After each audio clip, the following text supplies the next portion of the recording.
I'm using Affinity Photo 2.4.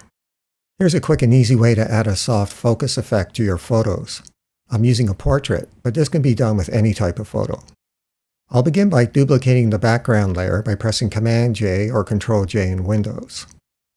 Duplicating the layer opens up many possibilities for fine-tuning and adding creative effects, as you'll see. Next, I'll add a Gaussian blur live filter to the duplicate layer.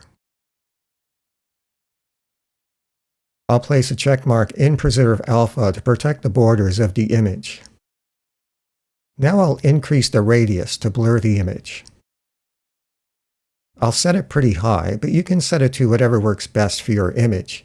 You can always come back and adjust it later. To fine-tune the effect, I'll reduce the opacity of the image layer, but first I need to select it. Again, there's no set formula for this. It'll vary depending on the photo and personal taste.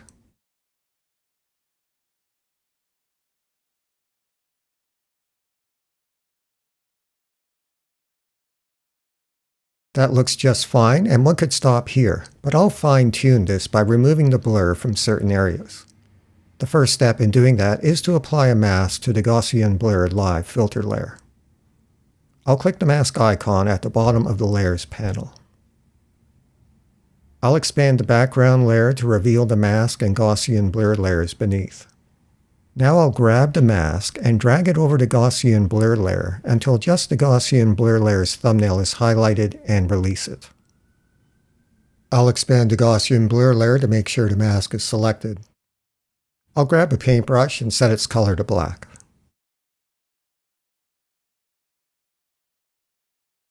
It's black already, so I can skip that step.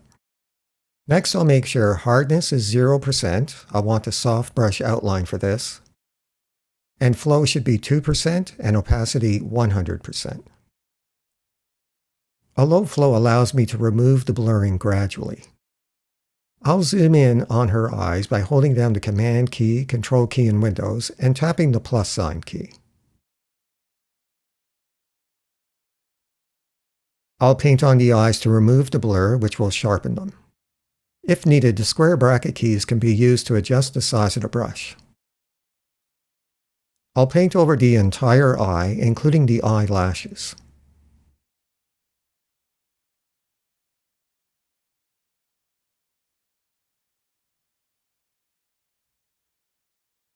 I'll paint on her lips as well.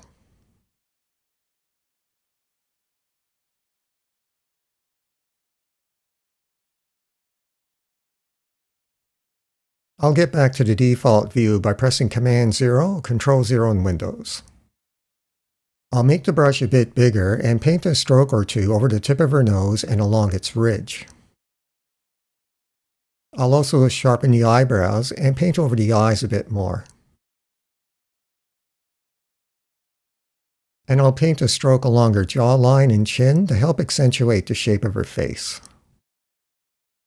No rules here, just whatever you feel looks best. Her hands are relatively prominent, so I'll sharpen them up. I'll also sharpen the edge of her sleeves.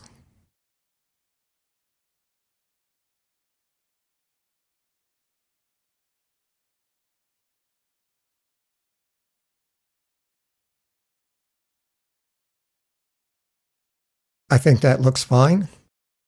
If you happen to change your mind about something, you can change the brush color to white and paint the blur back into taste.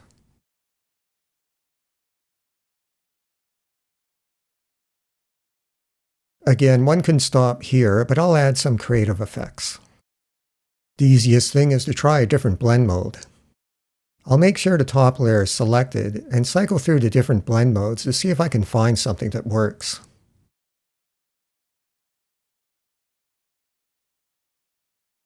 For some photos, you may not be able to find a good blend mode, but for many you can.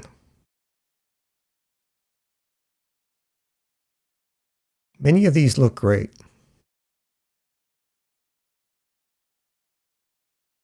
It's hard to decide, but I like the way the Add Blend mode looks, so I'll go with that. This is very yellow-orange. I'll try adding a complementary color cast.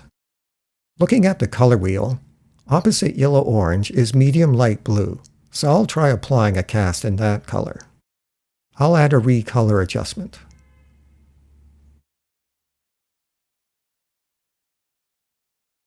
I'll drag it over the background layer until only the thumbnail is highlighted and release it. I'll move the hue slider over to a medium light blue.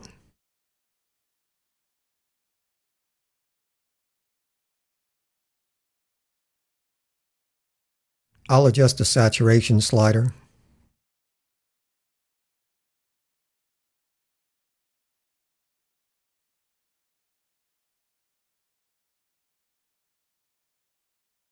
And I'll adjust lightness.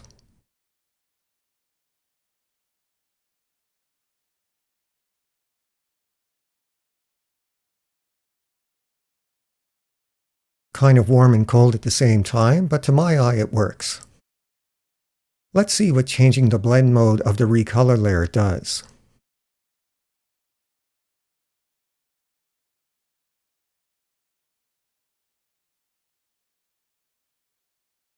Again, a lot of these are great and it's hard to choose.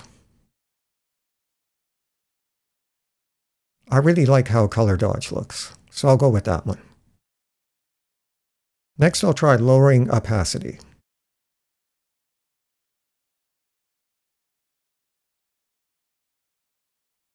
That looks good right there. Very pleasing to the eye. I hope this gives you some ideas. Thank you for watching.